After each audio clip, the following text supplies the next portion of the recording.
ខ្ញុំមិនត្រូវការលុយនេះទេដំឡៃខ្ញុំ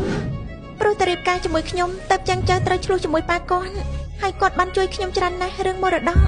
តែខ្ញុំមិនទាន់បានជួយអ្វីគាត់សោះមុននឹងចាក់ចេញខ្ញុំគួរតែសងគុណគាត់វិញត្រូវតែសងគុណគាត់ចេនីងកំពុងតែគិតអីហ្នឹងឬមួយក៏លុយនឹងតិចពេកឯងឆ្លាតជាងខ្ញុំគិតទៅទៀតខ្ញុំមិនចង់បានលុយនេះទេព្រោះតាំងពីថ្ងៃដំបូងខ្ញុំមិនដែលចង់លេងលេះជាមួយចឹងចៅម្ដងណាឡើយនាងថាម៉េច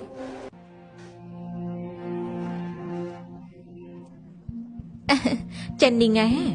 នាងប្រហែលជាគិតខុសហើយមិញលីនរបស់នាងចាត់ទុកនាងដូចជាកូនម្នាក់អ្វីដែលគាត់ធ្វើក៏ប្រហែលជាចង់ឲ្យនាងល្អពិតមែនណា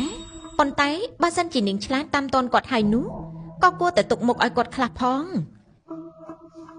ហាក់ដូចជាអ្នកនាងសុងមិនពេញចិត្តនឹងលុយ 10,000 យន់នេះមែនទេបើអញ្ចឹងអ្នកនាងសុងប្រាប់មកថានាងចង់បានប្រមាណខ្ញុំមិនអាចនិយាយបានទេព្រោះតែបញ្ហានេះវាមិនមែនស្ថិតនៅលើខ្ញុំវាស្ថិតលើអ្នកណាវាស្ថិតនៅលើប្តីរបស់ខ្ញុំគឺចាងចៅនិងខ្ញុំជាប្តីប្រពន្ធស្របច្បាប់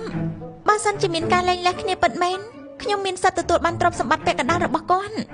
ដូច្នេះខ្ញុំអាចទទួលបានទ្រព្យសម្បត្តិប៉ុន្មានវាអាស្រ័យទៅលើទ្រព្យសម្បត្តិដែលប្តីខ្ញុំមាន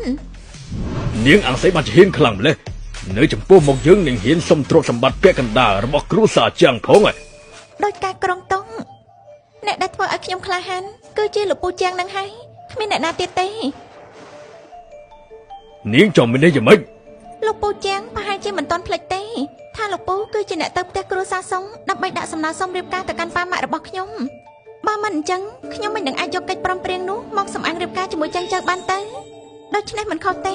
លោកពូគឺជាអ្នកផ្ដល់ភាពក្លាហានឲ្យខ្ញុំបានន័យថានាងនៅតែគិតថាខ្លួនឯងជាប្តីទុច្ចរបស់គ្រួសារសុងទៀតយើងប្រាប់នាងទៅចុះគ្រួសារសុងនៅអ៊ីនចឹងគឺលែងមានទៀតហើយដូច្នេះលោកបំបត្តិភាពក្លាហានរបស់នាងឬក៏ចង់ខ្ញុំរំលឹកទៀតបើខ្ញុំចង់យកខ្ញុំនឹងទទួលយកនាងត្រូវតែមានគុណសម្បត្តិច្រើនទៀតមិនមែនមានតែភាពក្លាហានតែមួយមុខនោះទេនេះខ្ញុំទៅឆ្ងាយពេកតែដឹងមានអារម្មណ៍ថាគាត់កំពុងចង់ស៊ីសាច់ខ្ញុំហើយចុះលោកត្រូវការអីទៀតឆាប់ប្រាប់ភ្លាមមកចាងចៅមកវិញហើយកុំយល់ច្រឡំអីណា